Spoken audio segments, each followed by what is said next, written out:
Salam, selamat pagi Bapak Ibu Saudara keluarga Kerajaan Sorga.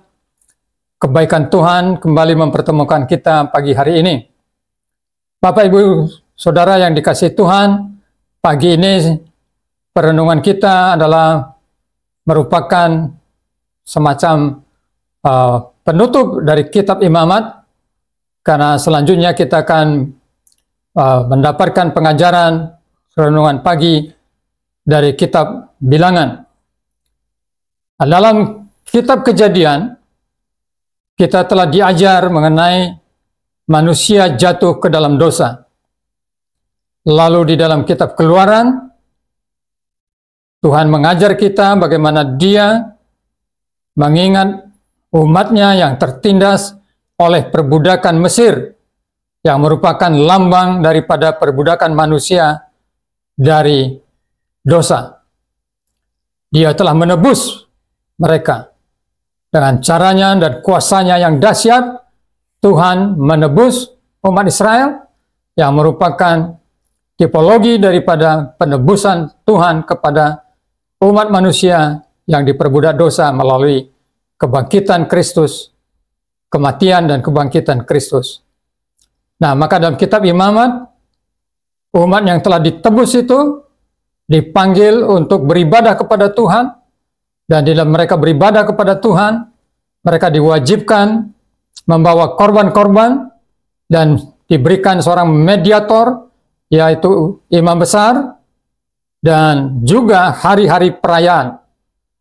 Nah, ini juga yang menjadi tipologi terhadap gereja, bahwa kita telah memiliki korban yang digenapi di dalam Kristus Yesus, anak domba Allah yang tanpa cacat itu, dan juga mediator, imam besar agung yang membawa korban dirinya sendiri sekali untuk selama-lamanya, dan kita diberikan hari-hari perayaan, yaitu hari perayaan kebangkitan Kristus di hari pertama, kemudian hari Paskah bicara tentang peringatan kemenangan atas dosa dan kematian, dan peringatan pencurahan Roh Kudus, peringatan buah sulung kebangkitan Yesus Kristus, dan ulang tahun gereja.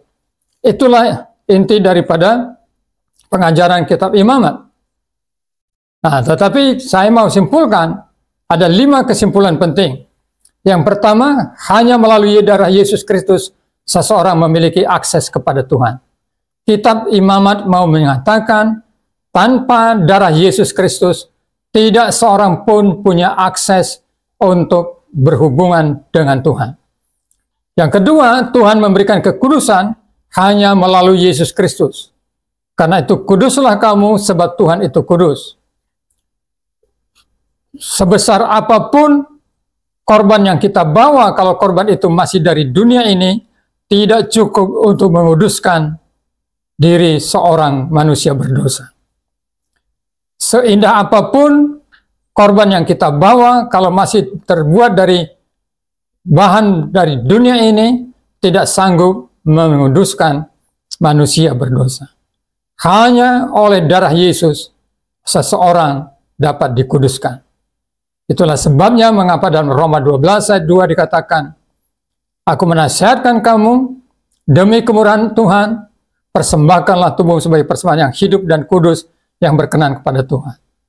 Maka kita semua persembahkan tubuh kita kepada Tuhan, karena kita telah dikuduskan oleh darah Yesus. Itulah kesimpulannya saudara-saudara. Karena itu mari jalani hidup ini di dalam kekudusan yang telah Tuhan berikan.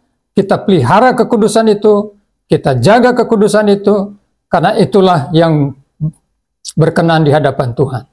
Mari kita persembahkan hidup kita sebagai persembahan yang kudus, yang hidup dan berkenan pada Tuhan. Dalam nama Tuhan Yesus, Tuhan memberkati.